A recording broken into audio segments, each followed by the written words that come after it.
France Info. On ne sait pas encore à quelle heure, mais c'est aujourd'hui que le Premier ministre espagnol, le socialiste Pedro Sánchez, va sortir du silence. Bonjour Juan José Dorado.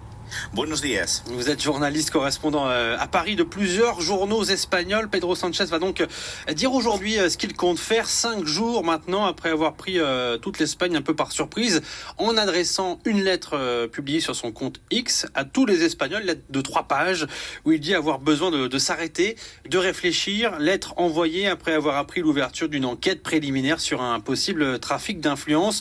Enquête qui vise sa femme. C'est du jamais vu cette façon de procéder en Espagne et ça suscite un émoi particulier dans le pays. Oui, c'est jamais vu. C'est la première fois que les Espagnols voient ça. C'est la première fois que le président du gouvernement, le Premier ministre Pedro Sánchez, prend un congé de 5 jours pour réfléchir à son avenir, sachant qu'il y a pratiquement 50 millions d'Espagnols qui attendent sa décision. Et c'est vraiment la première fois qu'il annonce ça sur un réseau social. C'est X, vous l'avez signalé, sauf que X n'est suivi que par 5 millions d'Espagnols. Mais bon, au-delà de tout ça, c'est les mois, c'est la surprise mercredi soir. Et maintenant, effectivement, tout le monde attend cette décision qui devrait être annoncée dans la matinée. Mais faut-il le signaler, cette décision, cette prise de parole n'a même pas été signalée dans l'agenda du président du gouvernement aujourd'hui. Donc on ne sait pas finalement à quelle heure il va s'exprimer. Est-ce que quelqu'un en Espagne sait ce que Pedro Sánchez va dire aujourd'hui ? Il n'y a que le cercle très intime du président, les plus proches collaborateurs qui ont passé le week-end avec lui, qui pourraient le savoir. La réalité, c'est qu'aujourd'hui, c'est le flou le plus total.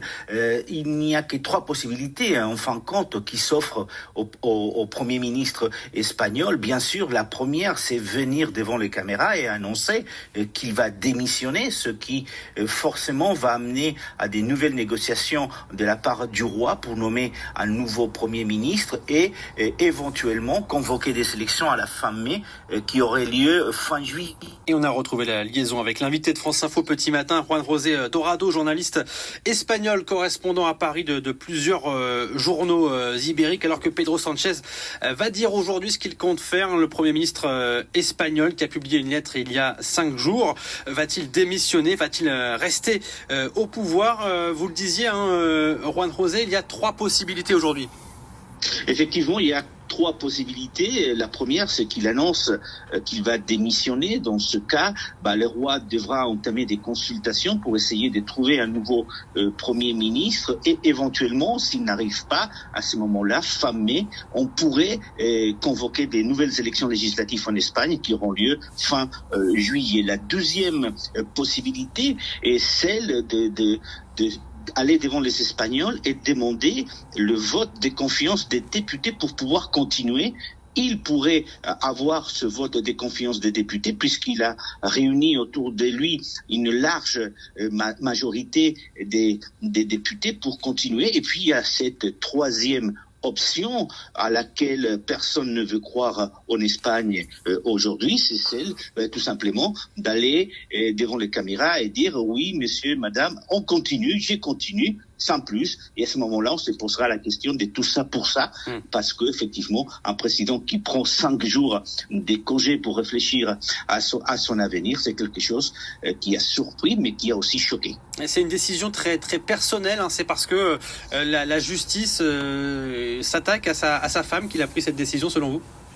Effectivement, c'est ce qu'il annonce dans sa lettre dirigée aux Espagnols, le fait que la justice ait ouvert une enquête préliminaire. Ce qui pose un problème de fond, c'est que le président ou le Premier ministre espagnol qui se montre heurté parce que il y a une enquête de la justice espagnol. Donc ça pose des questions. En fait aussi le fait qu'il ait beaucoup attaqué un certain nombre des journaux, mais il y a aussi une réalité politique à laquelle il faut tenir compte.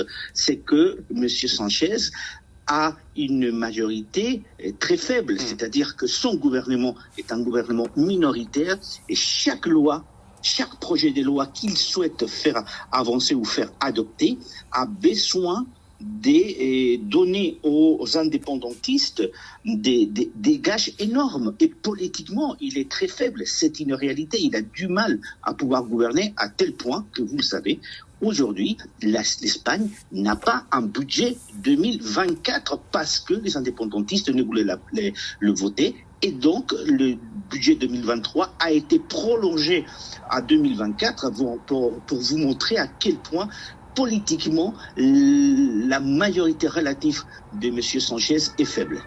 En un mot, Juan José Dorado, est-ce qu'il a encore les cartes en main, le Premier ministre espagnol ?